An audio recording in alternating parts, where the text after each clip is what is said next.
Hello. Hello out there in La La Land. I better make sure I've actually stopped the song. There we go. Little back and forth magic there. Booga booga. How's everybody doing tonight? It is Wednesday, believe it or not, and I think we thought all day long it was Thursday today, so we got that going for us.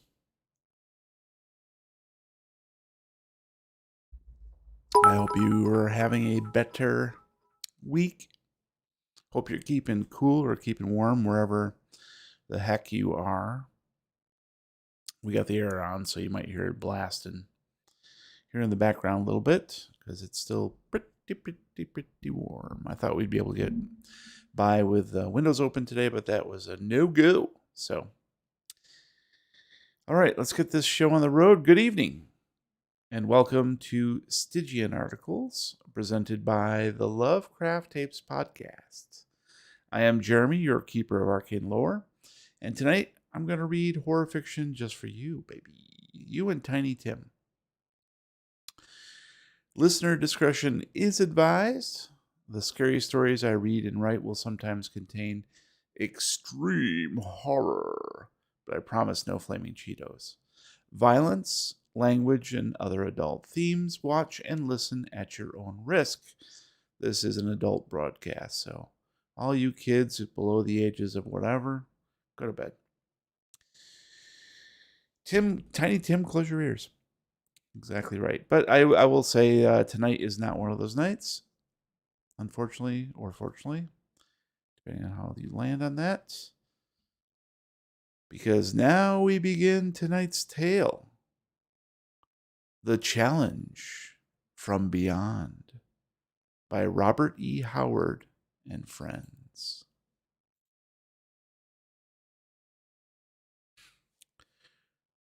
George Campbell opened sleep-fogged eyes upon darkness and lay gazing out of the tent flap upon the pale August night for some minutes before he roused enough even to wonder what had wakened him. There was in the keen, clear air of these Canadian woods a soporific as potent as any drug. Campbell lay quiet for a moment, sinking slowly back into the delicious borderlands of sleep, conscious of an exquisite weariness, an unaccustomed sense of muscles well used and relaxed now into perfect ease. These were vacation's most delightful moments, after all, rest after toil in the clear, sweet forest night. Luxuriously, as his mind sank backward into oblivion, he assured himself once more that 3 long months of freedom lay before him. Freedom from cities and monotony, freedom from pedagogy and the university and students with no rudiments of interest in the geology he earned his daily bread by dinning into their obdurate ears. Freedom from...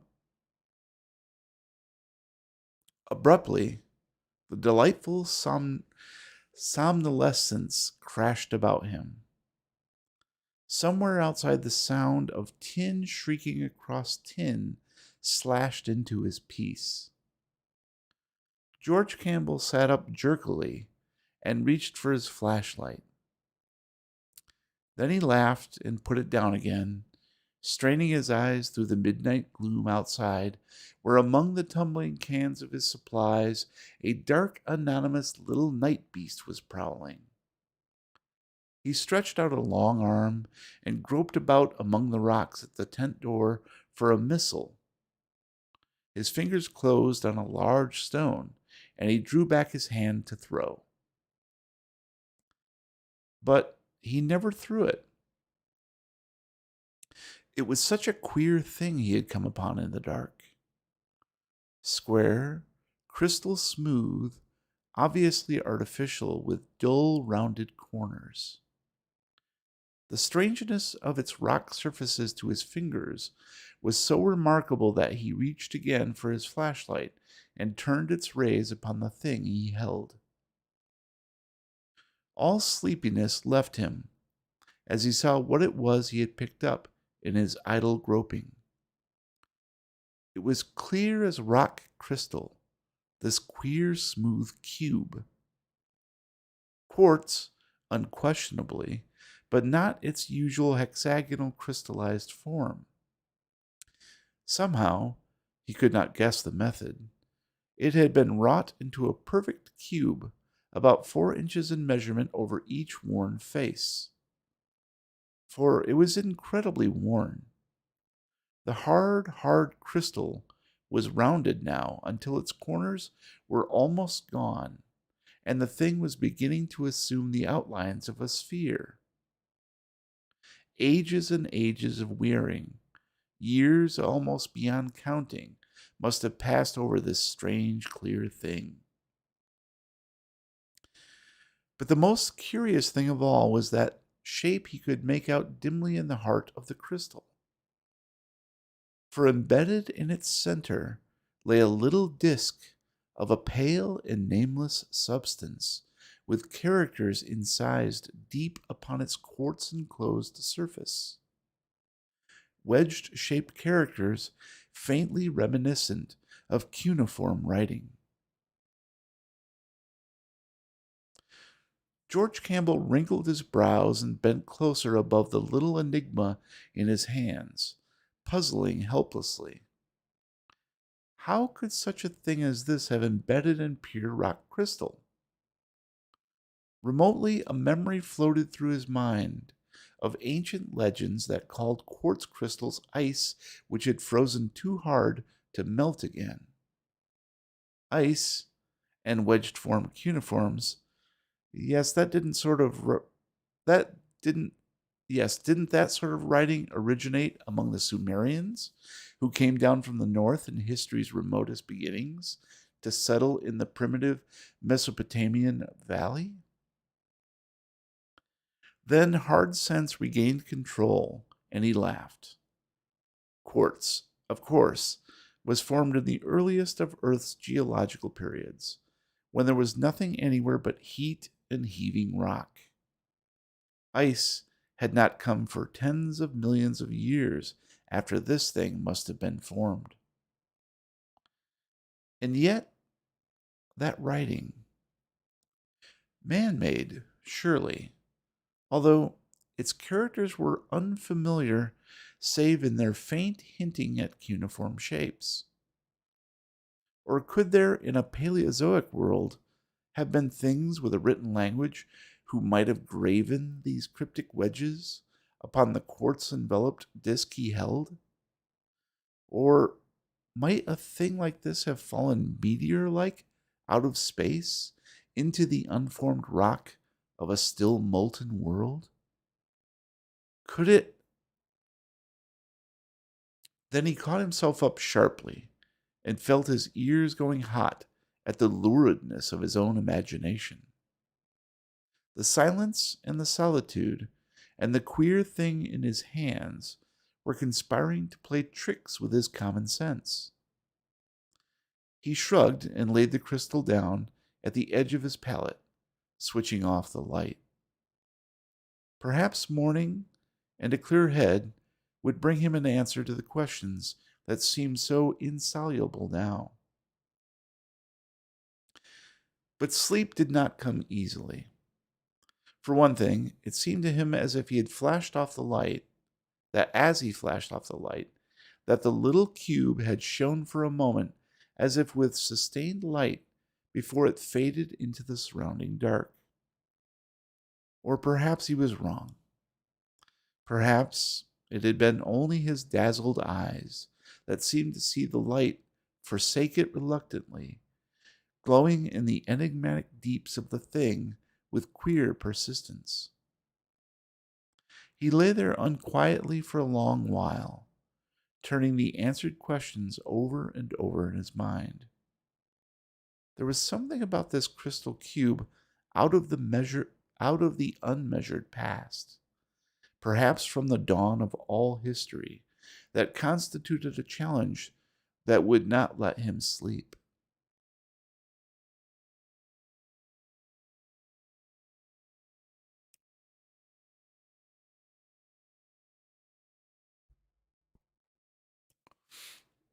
He lay there, it seemed to him, for hours. It had been the lingering light, the luminescence that seemed so reluctant to die, which held his mind. It was as though something in the heart of the cube had awakened, stirred drowsily, become suddenly alert and intent upon him. Sheer fantasy, this. He stirred impatiently and flashed his light upon his watch. Close to 1 o'clock, 3 more hours before the dawn.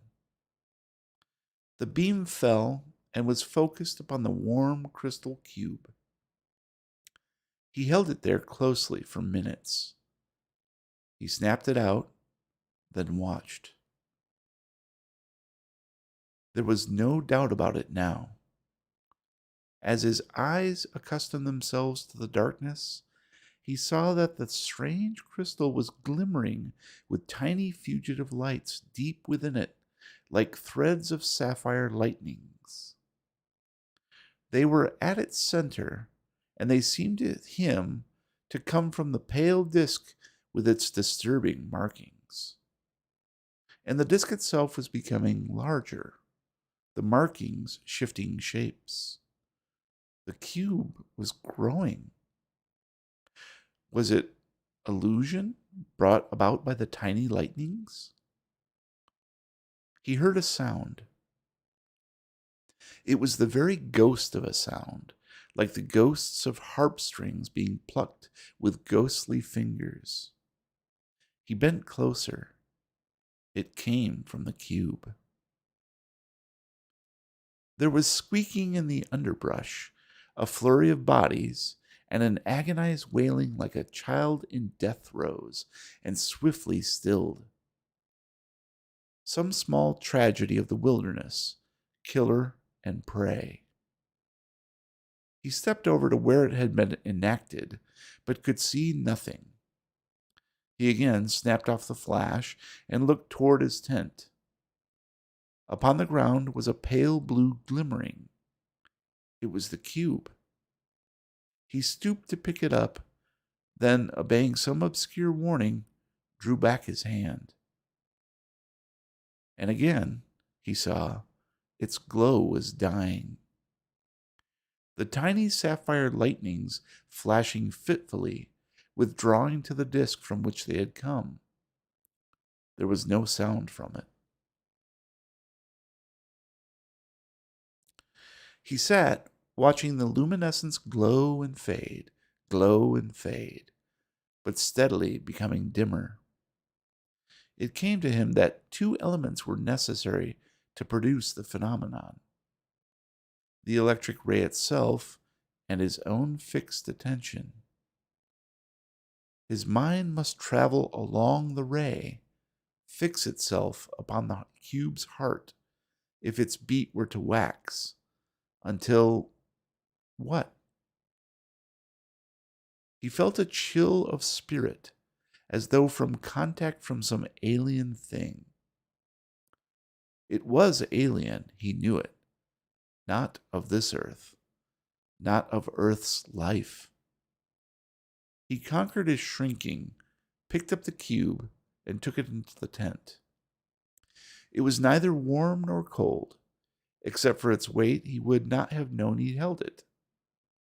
He put it upon the table, keeping the torch turned from it, then stepped to the flap of the tent and closed it.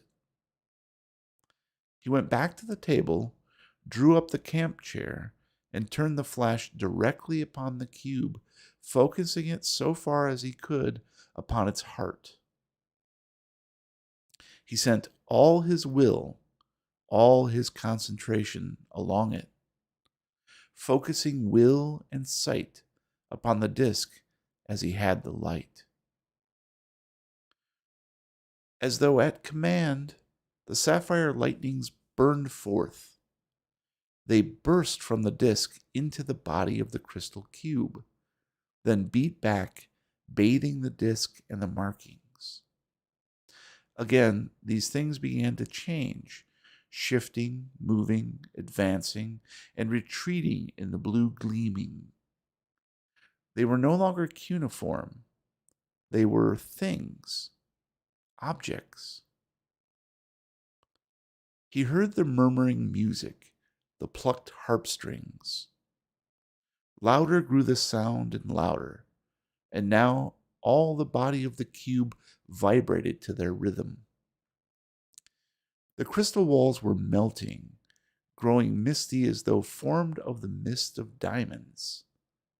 And the disk itself was growing, the shape shifting, dividing, and multiplying, as though some door had been opened, and into it companies of phantasms were pouring. While brighter, more bright grew the pulsing light. He felt swift panic, tried to withdraw sight and will, dropped the flash. The cube had no need now of the ray, and he could not withdraw. Could not withdraw? Why, he himself was being sucked into that disk, which was now a globe within which unnameable shapes danced to a music that bathed the globe with steady radiance. There was no tent. There was only a vast curtain of sparkling mist behind which shone the globe. He felt himself drawn through that mist, sucked through it as if by a mighty wind, straight for the globe.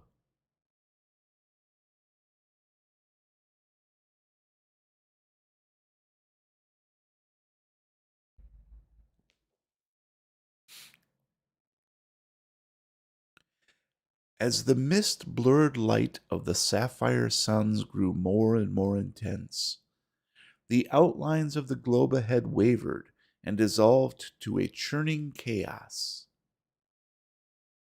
Its pallor and its motion and its music all blended together themselves with the engulfing mist bleaching it to a pale steel color and setting it undulantly in motion. And the sapphire suns, too, melted imperceptibly into the graying infinity of shapeless pulsation. Meanwhile, the sense of forward, outward motion grew intolerably, incredibly, cosmically swift. Every standard of speed known to Earth seemed dwarfed, and Campbell knew that any such flight in physical reality would mean instant death to a human being. Even as it was, in this strange, hellish hypnosis or nightmare, the quasi-visual impression of meteor-like hurtling almost paralyzed his mind. Though there were no real points of reference in the gray, pulsing void, he felt that he was approaching and passing the speed of light itself. Finally, his consciousness did go under, and merciful blackness swallowed everything.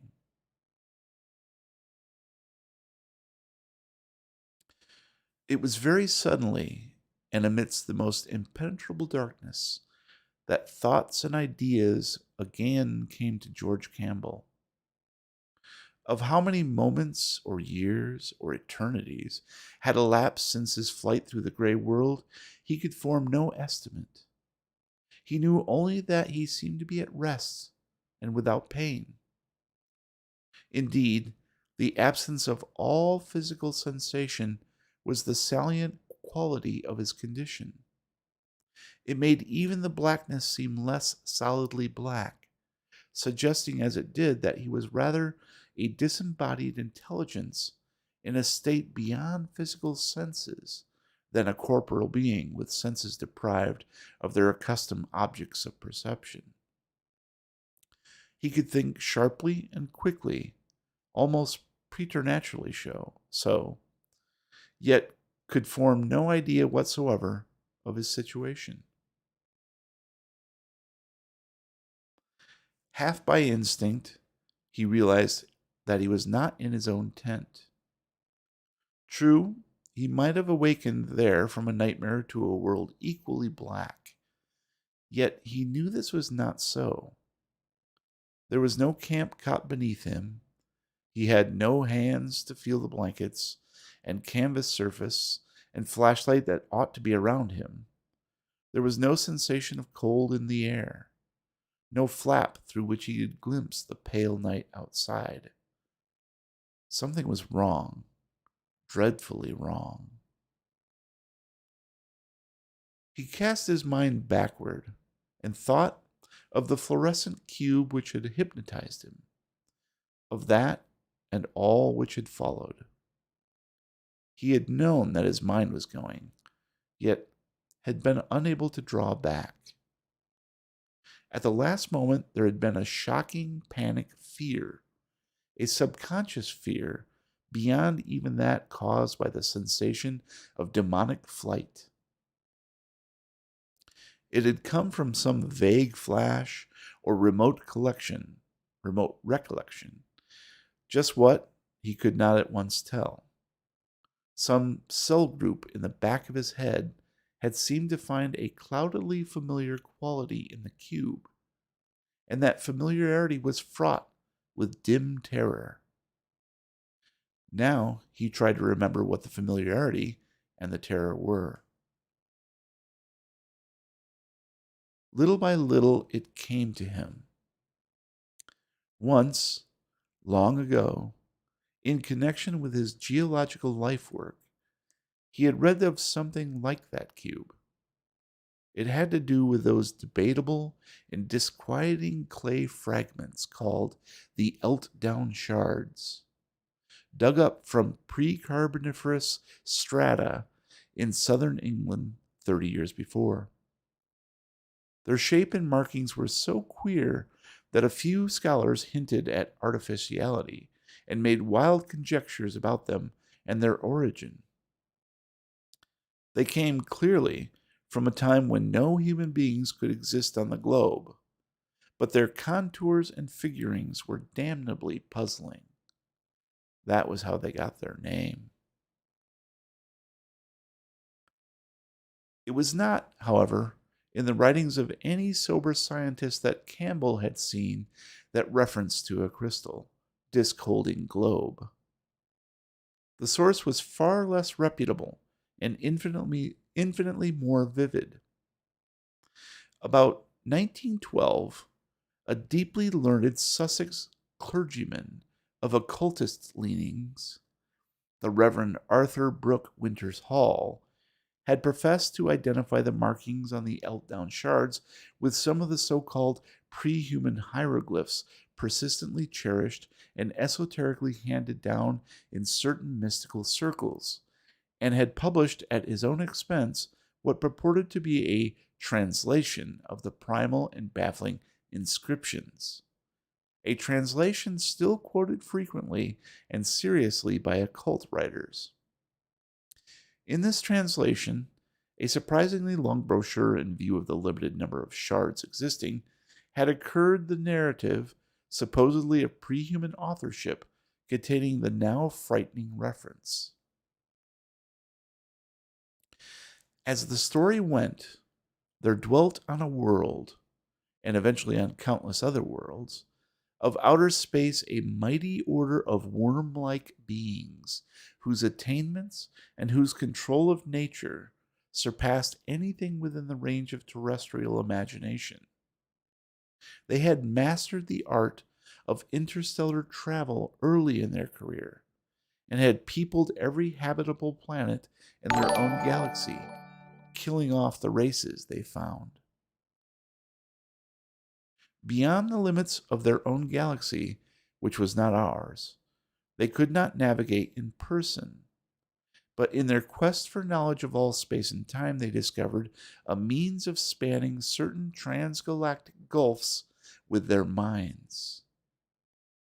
They devised peculiar objects, strangely energized cubes of curious crystal containing hypnotic talismans and enclosed in space resisting spherical envelopes of an unknown substance, which could be forcibly expelled beyond the limits of their universe, and which would respond to the attraction of cool, solid matter only. These, of which a few would necessarily land on various inhabited worlds and outside universes, formed the ether bridges needed for mental communication. Atmospheric friction burned away the protecting envelope, leaving the cube exposed and subject to discovery by the intelligent minds of the world where it fell. By its very nature, the cube would attract and rivet attention.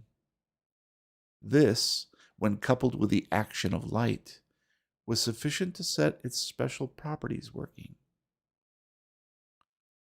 The mind that noticed the cube would be drawn into it by the power of the disk and would be sent on a thread of obscure energy to the place whence the disk had come, the remote world of the worm like space explorers across stupendous galactic abysses. Received in one of the machines to which each cube was attuned, the captured mind would remain suspended without body or senses until examined by one of the dominant race. Then it would, by an obscure process of interchange, be pumped of all its contents. The investigator's mind would now occupy this strange machine, while the captive mind occupied the interrogator's worm like body. Then, in another exchange, the interrogator's mind would leap across boundless space to the captive's vacant and unconscious body on the transgalactic world, animating the alien tenement as best it might, and exploring the alien world in the guise of one of its denizens.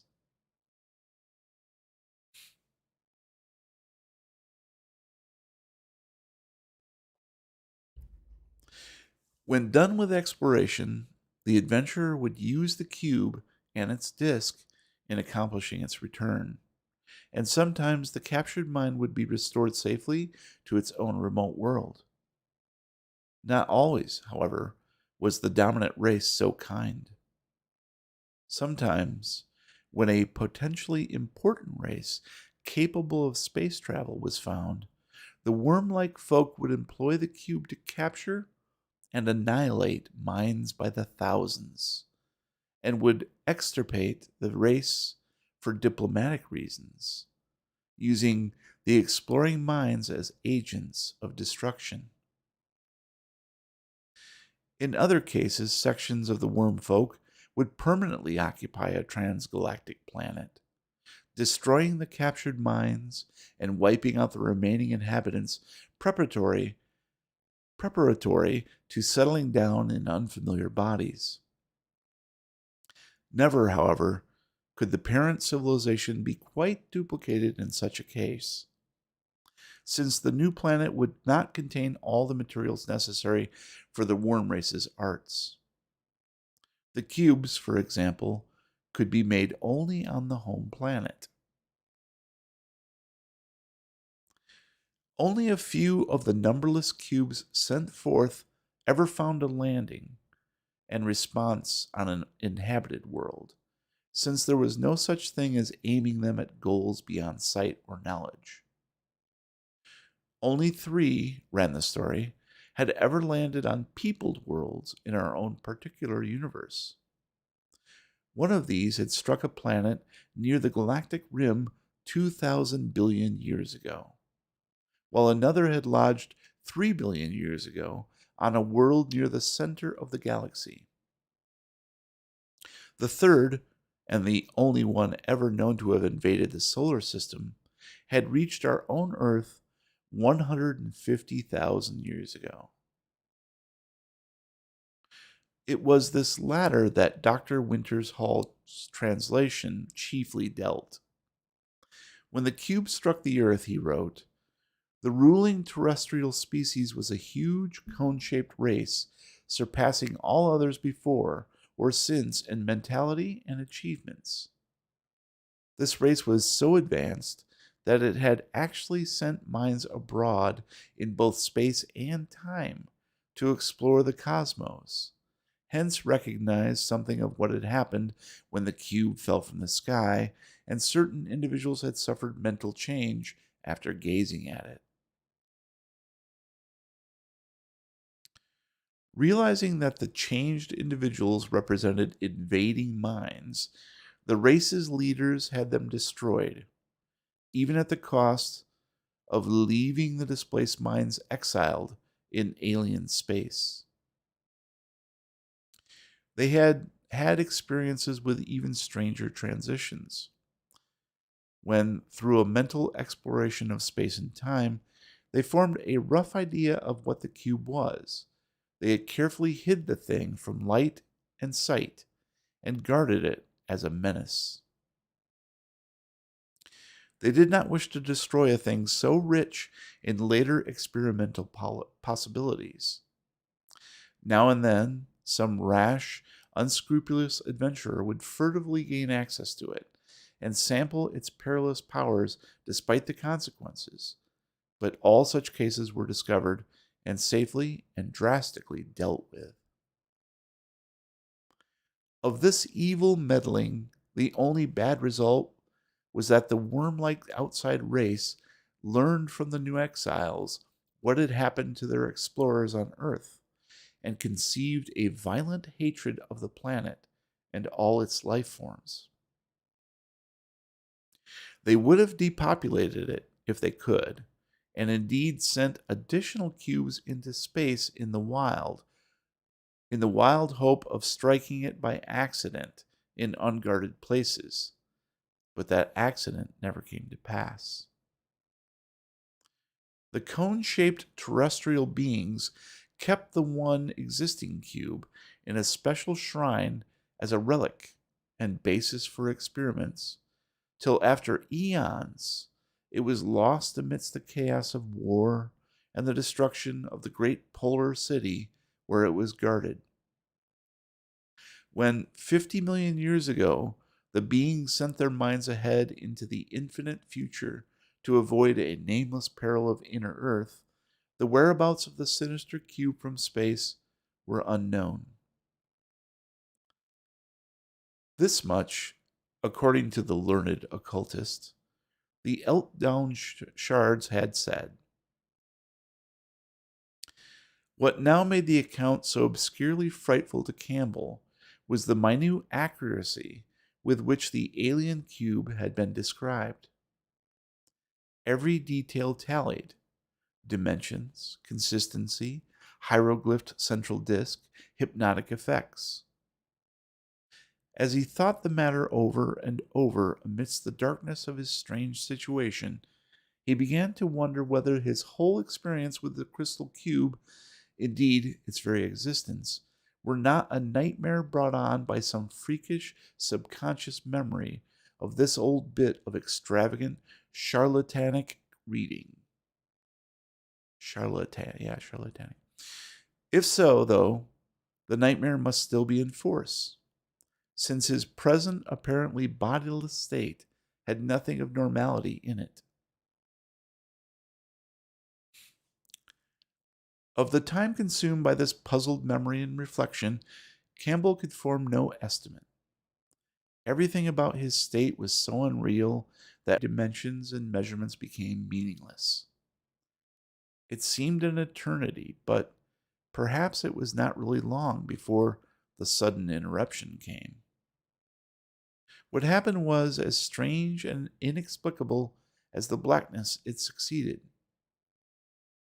There was a sensation of the mind rather than of the body, and all at once Campbell felt his thoughts swept or sucked beyond his control in tumultuous and chaotic fashion.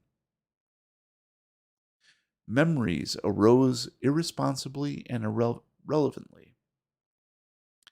All that he knew, all his personal background, Traditions, experiences, scholarship, dreams, ideas, and inspirations welled up abruptly and simultaneously with a dizzying speed and abundance which soon made him unable to keep track of any separate concept. The parade of all his mental contents became an avalanche, a cascade, a vortex. It was as horrible and vertiginous, I hate this word, vertiginous as his hypnotic flight through space when the crystal cube pulled him. Finally, it sapped his consciousness and brought on fresh oblivion. Another measureless blank, and then a slow trickle of sensation. This time it was physical, not mental. Sapphire light and a low rumble of distant sound. There were tactile impressions. He could realize that he was lying on full length on something, though there was a baffling strangeness about the feel of his posture. He could not reconcile the pressure of the supporting surface with his own outlines, or with the outlines of the human form at all. He tried to move his arms, but found no definite response to the attempt. Instead, there were little ineffectual nervous twitches all over the area which seemed to mark his body. He tried to open his eyes more widely, but found himself unable to control their mechanism. The sapphire light came in a diffused, nebulous manner, and could nowhere be voluntarily focused into definiteness. Gradually, though, visual images began to trickle in curiously and indecisively. The limits and qualities of vision were not those which he was used to, but he could roughly correlate the sensation with what he had known as sight. As the sensation gained some degree of stability, Campbell realized that he must still be in the throes of nightmare. He seemed to be in a room of considerable extent, of medium height, but with a large proportionate area.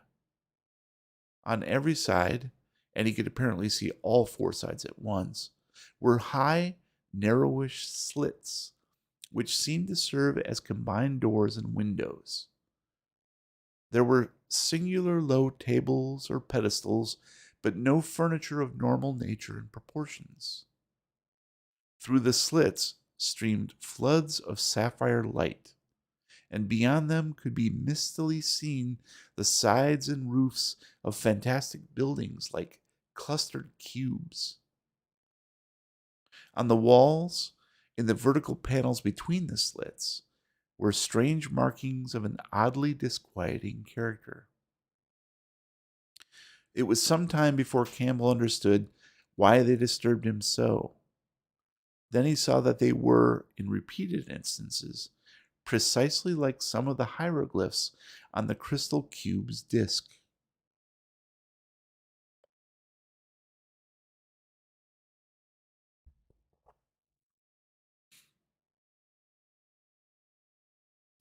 The actual nightmare element, though, was something more than this. It began with the living thing which presently entered through one of the slits, advancing deliberately toward him and bearing a metal box of bizarre proportions and glassy, mirror-like surfaces. For this thing was nothing human, nothing of earth, nothing even of man's myths and dreams. It was a gigantic, pale gray worm or centipede, as large around as a man and twice as long, with a disc-like, apparently eyeless, cilia-fringed head bearing a purple central orifice. It glided on its rear pair of legs with its forepart raised vertically. the legs, or at least two pairs of them, serving as arms. Along its spinal ridge was a curiously purple comb, and a fan-shaped tail of some gray membrane ended its grotesque bulk. There was a ring of flexible red spikes around its neck, and from the twistings of these came clicking, twanging sounds in measured, deliberate rhythms. Here, indeed, was outre nightmare at its height, capricious fantasy at its apex. But even this vision of delirium was not what caused George Campbell to lapse a third time into unconsciousness. It took one more thing, one final unbearable touch, to do that. As the nameless worm advanced with its glistening box, the reclining man caught in the mirror-like surface a glimpse of what should have been his own body. Yet, horribly verifying his disordered and unfamiliar sensations, it was not his own body at all that he saw reflected in the burnished metal. It was, instead, the loathsome pale gray bulk of one of the great centipedes.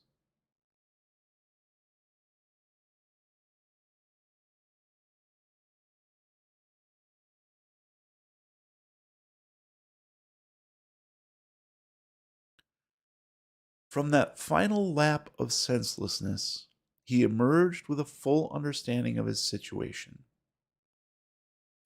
His mind was imprisoned in the body of a frightful native of an alien planet, while somewhere on the other side of the universe, his own body was housing the monster's personality. He fought down an unreasoning horror. Judged from a cosmic standpoint, why should his metamorphosis horrify him? Life and consciousness were the only realities in the universe. Form was unimportant. His present body was hideous only according to terrestrial standards.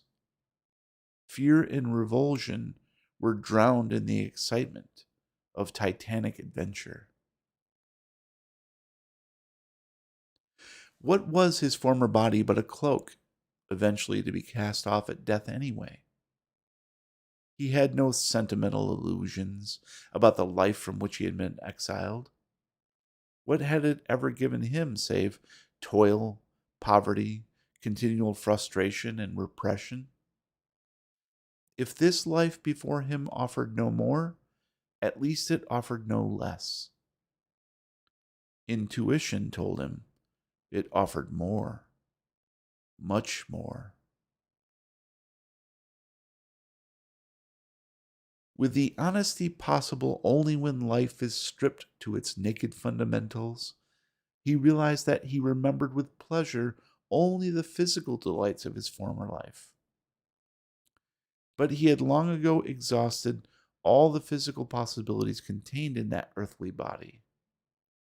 Earth held no new thrills. But in the possession of this new alien body, he felt promises of strange, exotic joys. A lawless exultation rose in him. He was a man without a world, free of all conventions or inhibitions of earth or of this strange planet, free of every artificial restraint in the universe. He was a god. With grim amusement, he thought of his body moving in Earth's business and society, with all the while an alien monster staring out of the windows that were George Campbell's eyes on people who would flee if they knew. Let him walk the earth slaying and destroying as he would. Earth and its races no longer held any meaning to George Campbell. There he had been one of a billion non-entities, fixed in place by a mountainous accumulation of conventions, laws, and manners, doomed to live and die in his sordid niche.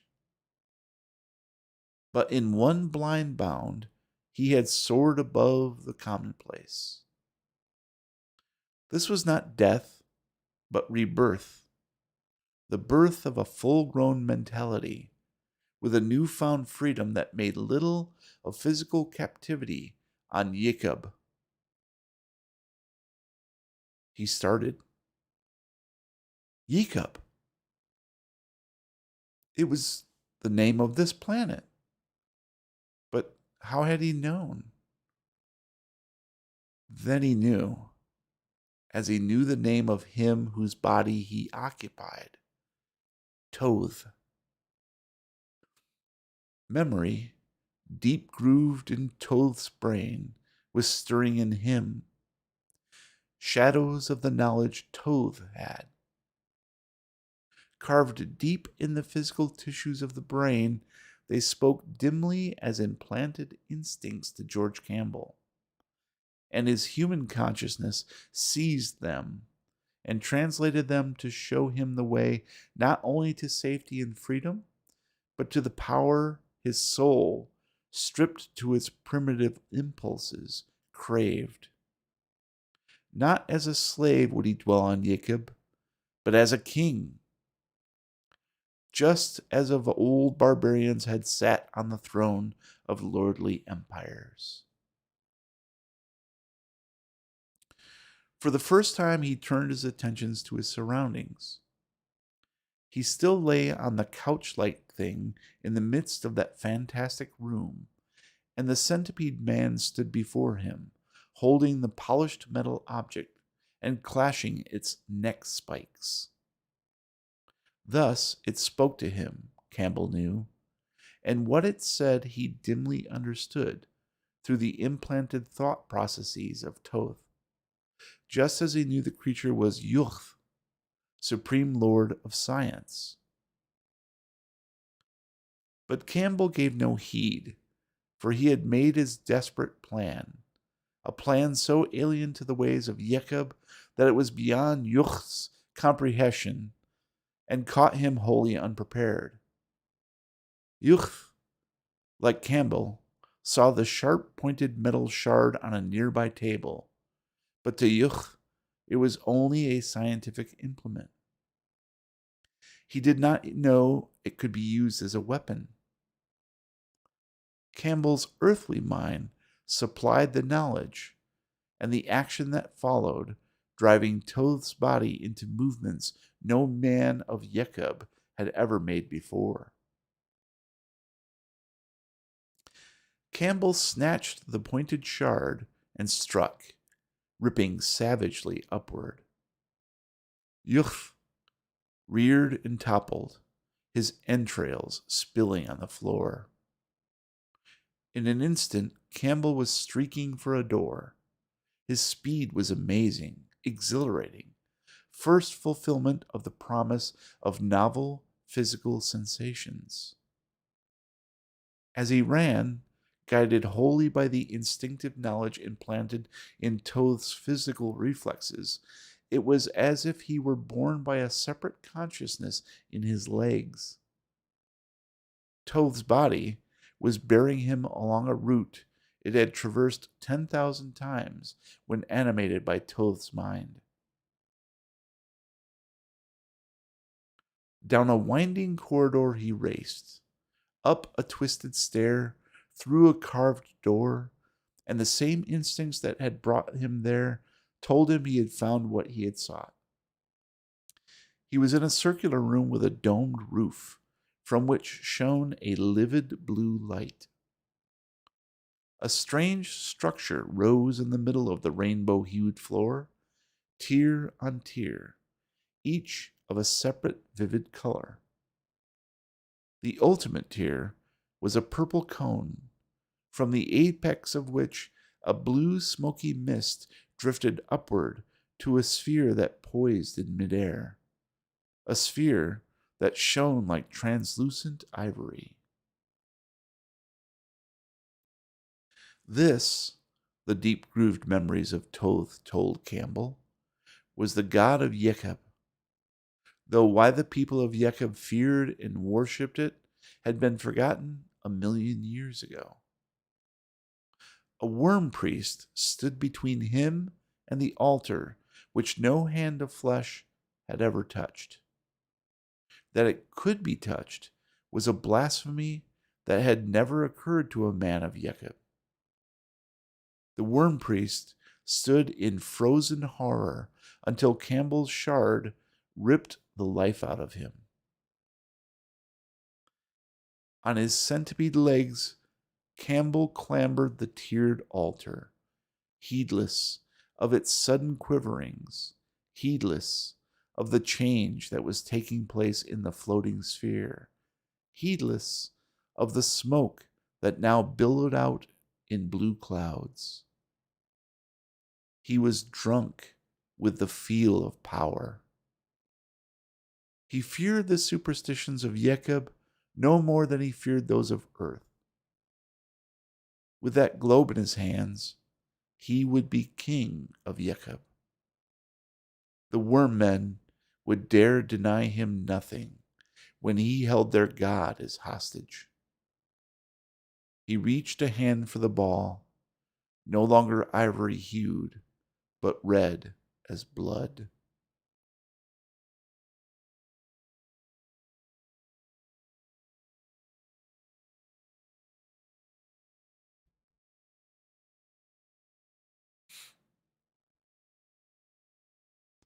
Out of the tent, into the pale August night, walked the body of George Campbell. It moved with a slow, wavering gait between the bodies of enormous trees over a forest path strewed with sweet-scented pine needles. The air was crisp and cold. The sky was an inverted bowl of frosted silver flecked with stardust, and far to the north, the aurora borealis splashed streamers of fire. The head of the walking man lolled hideously from side to side. From the corners of his lax mouth drooled thick threads of amber froth, which fluttered in the night breeze. He walked upright at first, as a man would walk, but gradually, as the tent receded, his posture altered. His torso began almost imperceptibly to slant, and his limbs to shorten. In a far-off world of outer space, the centipede creature that was George Campbell clasped to its bosom a god whose lineaments were red as blood, and ran with insect-like quiverings across a rainbow-hued hall and out through massive portals into the bright glow of alien suns. Weaving between the trees of earth in an attitude that suggested the awkward loping of a werebeast, the body of George Campbell was fulfilling a mindless destiny. Long, claw-tipped fingers dragged leaves from a carpet of odorous pine needles as it moved toward a wide expanse of gleaming water. In the far-off extragalactic world of the worm people, George Campbell moved between cyclopean blocks of black masonry down long fern-planted avenues, holding aloft the round red god.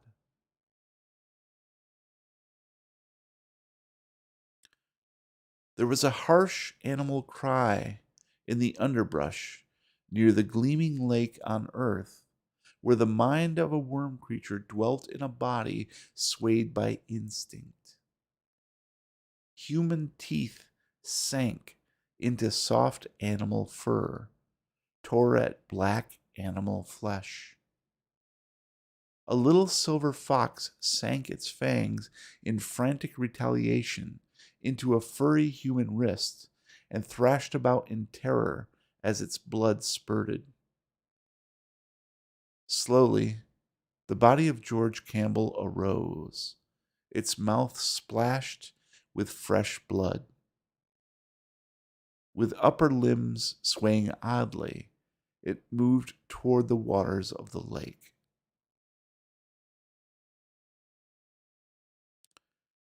As the veriform creature that was George Campbell crawled between the black blocks of stone, thousands of worm shapes prostrated themselves in the scintillating dust before it. A godlike power seemed to emanate from its weaving body as it moved with a slow, undulant motion toward a throne of spiritual empire, transcending all the sovereignties of earth.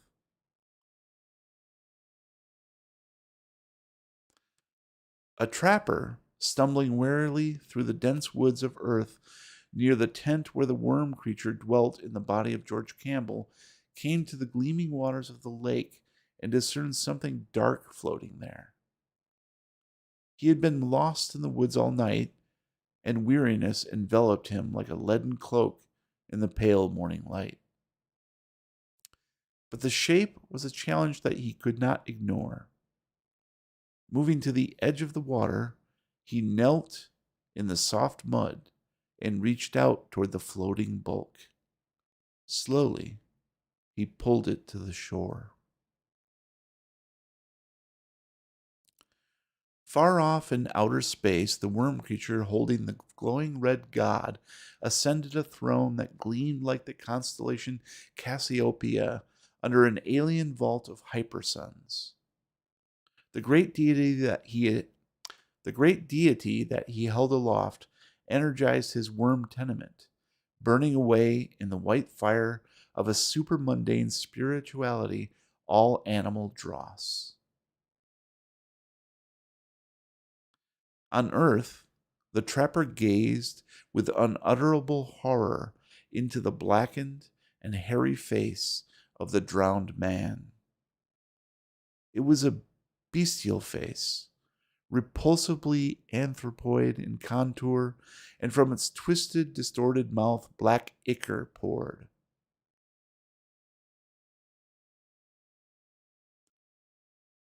He who sought your body in the abysses of time will occupy an unresponsive tenement, said the red god. No spawn of Jacob can control the body of a human. On all earth, living creatures rend one another and feast with unutterable cruelty on their kith and kin. No worm mind can control a bestial man body when it yearns to raven. Only man's mind, only man minds instinctively conditioned through the course of 10,000 generations can keep the human instincts in thrall. Your body will destroy itself on earth, seeking the blood of its animal kin, seeking the cool water where it can wallow at its ease, seeking eventual destruction. For the death instinct is more powerful in it than the instincts of life, and it will destroy itself in seeking to return to the slime from which it sprang. Thus spoke the round red god of Yekeb in a far-off segment of the space-time continuum to George Campbell as the latter, with all human desire purged away, sat on a throne and ruled an empire of worms more wisely, kindly, and benevolently than any man of earth had ever ruled an empire of man.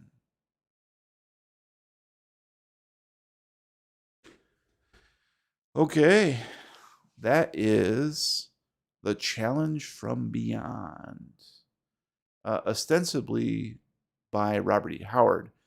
Evidently, in 1935, the editor of Fantasy magazine asked 5 science fiction writers to basically do a round robin and collaborate on a story.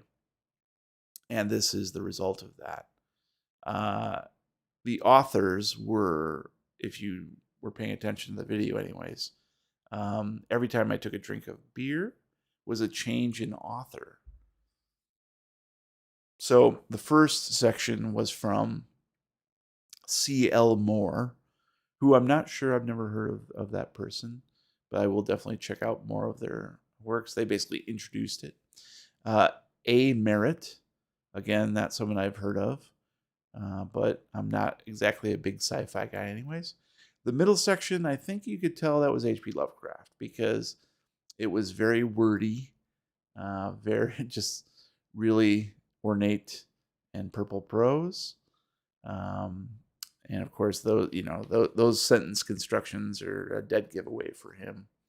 Then Robert E. Howard was the fourth section.